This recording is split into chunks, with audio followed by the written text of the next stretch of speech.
din fericire noi încă te fugim. Încă nici maraton nu e început la ora asta mâine. Voicu, te rog, sună-l pe Toma astăzi, într-o vreme. Ok. O să-l treabă. Ca să vedem dacă poți să le ia sau nu poți să le ia, că dacă nu, ce-a fuge el un pic. O să am un pic grijă pe acolo până...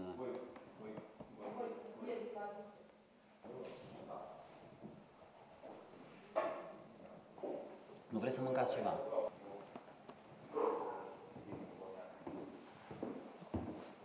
Eu cred că disciplina e în primul rând, pentru ca să poți să faci ceva, că îți ia, la antrenamentele care le făceam în ultima vreme, îmi lua, cred că 6 ore din zi, le petreceam în alergare sau pregătirea de alergare, de la masa de dimineață, care în ultima vreme am avut un meniu și foarte drastic, dar la mine deja e un stil de viață, nu mai cum e zi de zi. E un stil de viață care îl practic și îmi place foarte mult.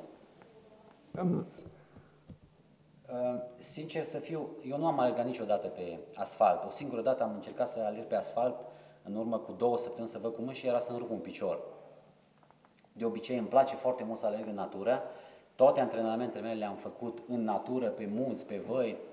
Iarna asta, toate drumurile forestiere astea le-am cutreierat. Dar pentru cursa asta e o provocare și pentru mine. Deci o să fie o provocare și asta mi-am dorit, să fie o provocare. Că dacă alergam 140 sau 160, deja am alergat și înainte. Nu mai era o provocare pentru mine. Dar de aia mi-am pus un pic și ștacheta un pic mai sus, ca să fie o provocare pentru mine. Să văd dacă mă ating limitele sau nu. Ca să adunăm banii pentru centrul de dializă din Cluj. Și asta m-a motivat mult mai mult ca să duc la capăt alergarea asta și motivația care o am în momentul ăsta, cred că mai sunt 10-15 minute până plec, o să mă gândesc foarte mult la copiii pe care cred că cumva o să pot și eu să-i ajut în alergarea asta a mea. 20 în 20 de kilometri oprim între 1 minut și 3 minute ca să mai facem o ședință tehnică, mai ne hidratăm, să vedem cum mergem, să ne încadrăm în timp. Și aici...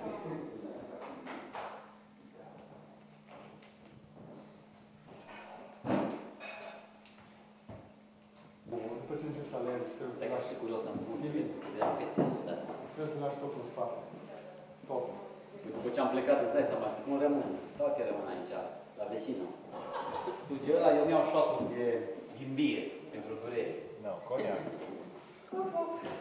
Ai ieșit pe ușă, tu tot pleci, nu mai oprești nicăieri. Asta e ideea. Cluj, eu nu. Nu. Deci dacă îi de luat...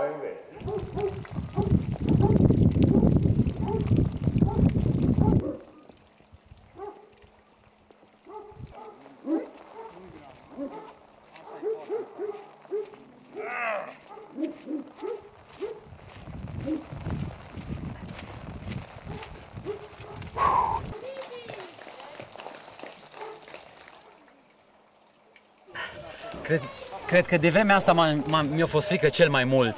Zăpadă, așa cum e la munte, așa cum am antrenat în ultimele 3 luni de zile. Sunt foarte, foarte nerăbdător ca să plec. O să alerg în jur de 215 km, sper să ajung cu bine și să ne vedem și acolo. Pregătirea cum a fost?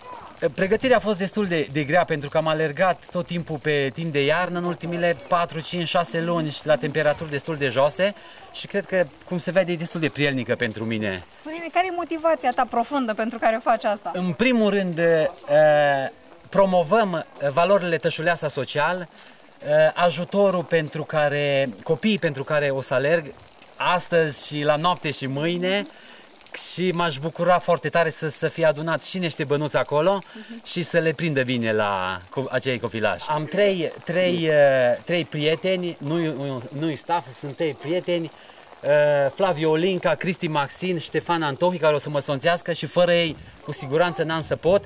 Și în ultimul rând, Voicu Bojan, prietenul meu cel mai bun, care o să mă asiste cu mașină. Avem și un doctor, deci totul e pregătit și de-abia aștept să plec.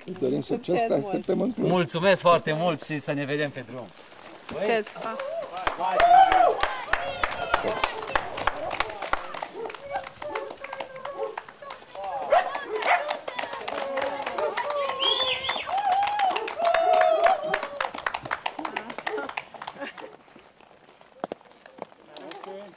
Scuze, m-am vărut acum. Nu e nicio problemă.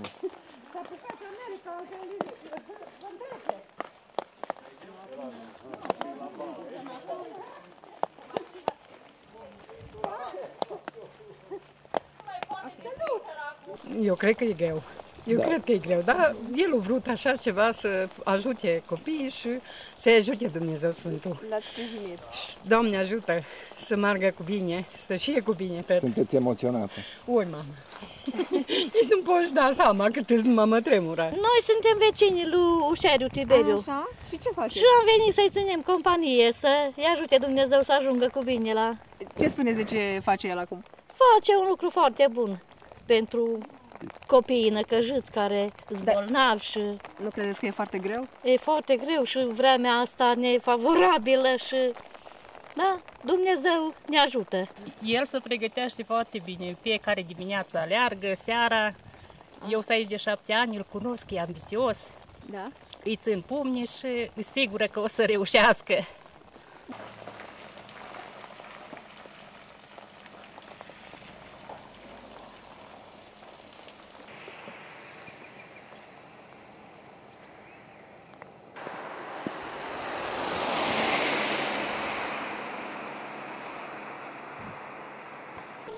Noi suntem prietenii lui Tibi și astăzi îl conducem printr-o încercare pe care eu încă nu mi-o pot imagina, dar sperăm și avem încredere că o să se termine bine.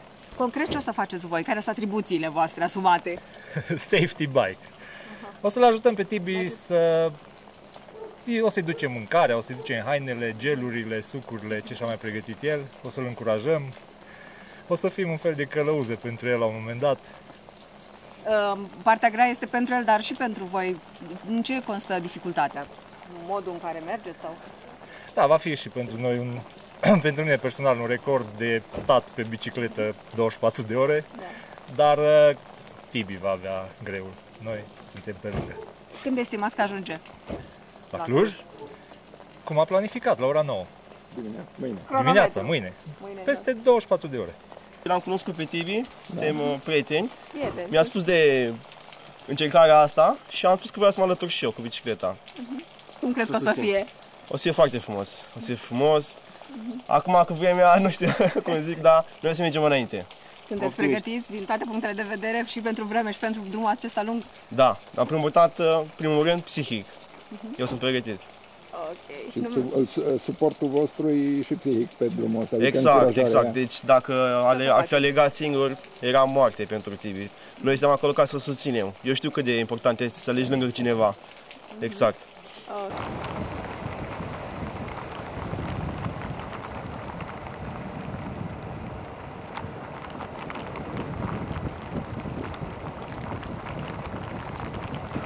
Mai târziu eu, că am încărcat. Vedeți că vine mașina și din față și din spate.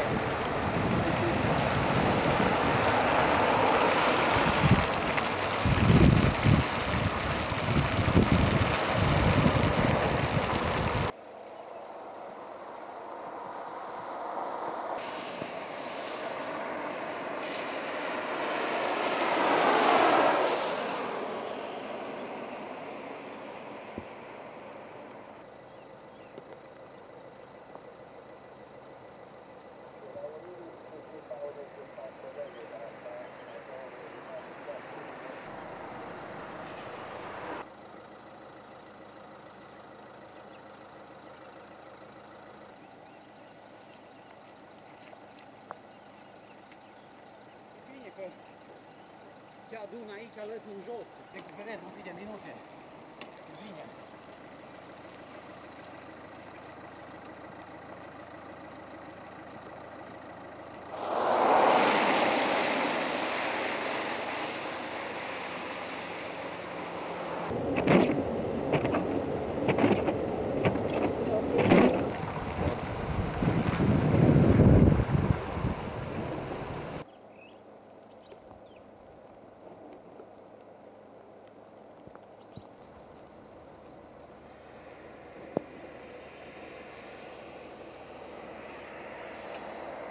că mai pot.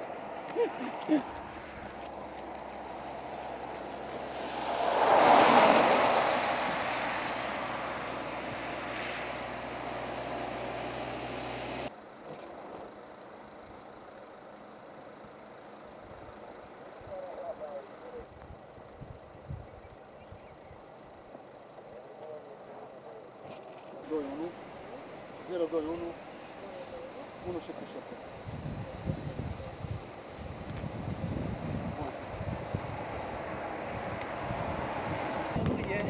Iată soarele la Până mâine mai avem. Bravo, Tibi! Voicu.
Și acum trecem de sol. Așa. Așa.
Fără X, ăla-i somon și pâine, știi?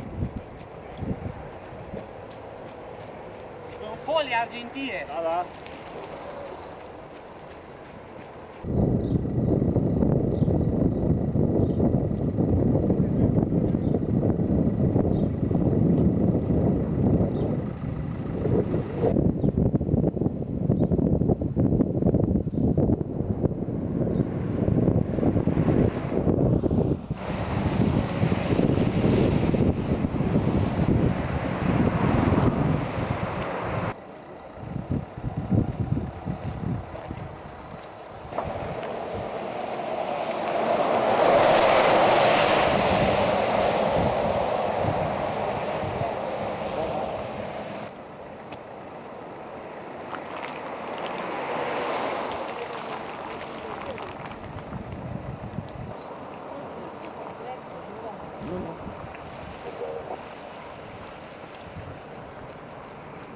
Mày đâu bây giờ bớt.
Dacă mă doi de la picioare din asta.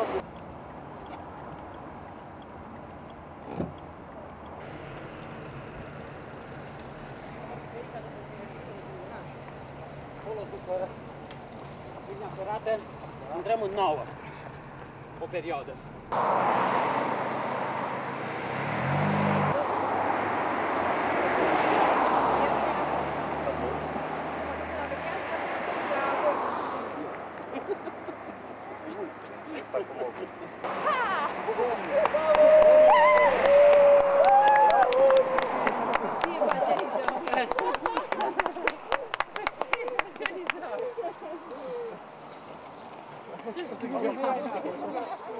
Nu-i risipiți energia! Ce romantic și eu vreau!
Nu mai rămas mult, domnul Cherecheș.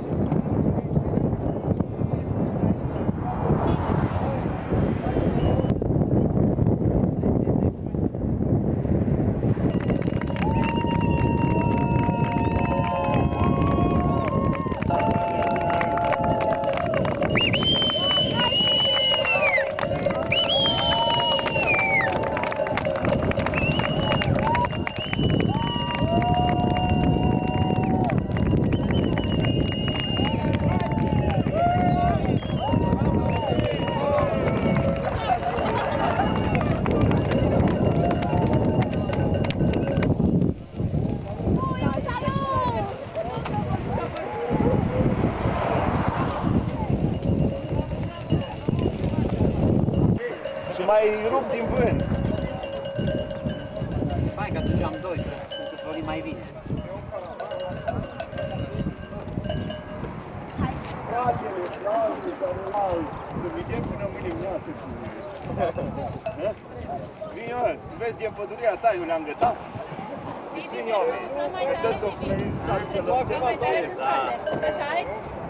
Asta să vreau mai tare, promitem. Poate, atât de tare. Păi trebuie să te încetinească surucătivii, că ești pe replice.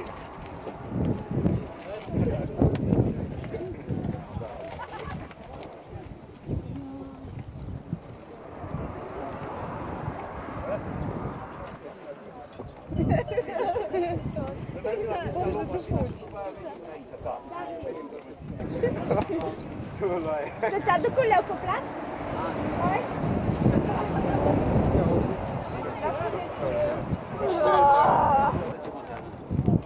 Imediat te județul. Ce roage și mai tare, mă, zic că. Mai imediat îmi cade unghiul lumea. Ce e ăla? E bine, stai?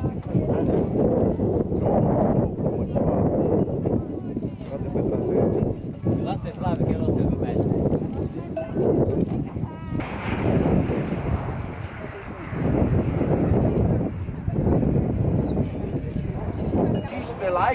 ai 300. Era bine am venit, mă? Poți să-ți temporizezi de aici acolo. După ce trec de 100 tot scad, știi? Să pot ajunge, doar că nu trebuie să dorm undeva. Ajung la arena, mai trebuie să stau acolo vreo 2 ore până vine aia.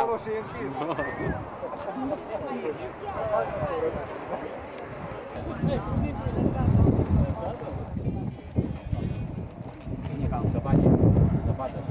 Te-ai obișnuit cu asfaltul până la urmă? Nu prea. M-a durut spatele după vreo 50 de km atât de rău. Dar mi-am revenit vechi.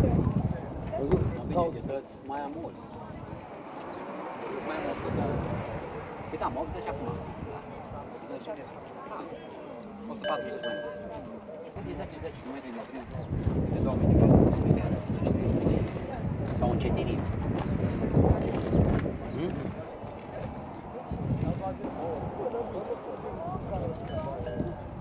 Vă mulțumesc frumos. Mai am un pic, mă duc.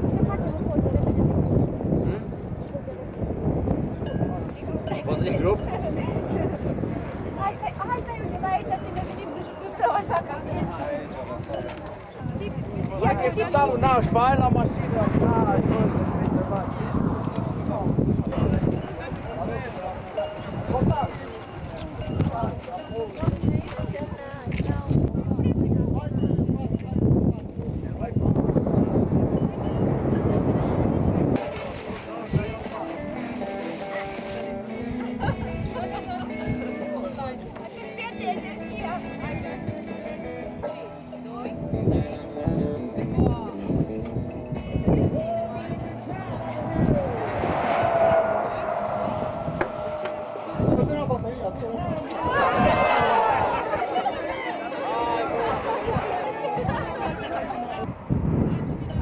Mai grupează multe!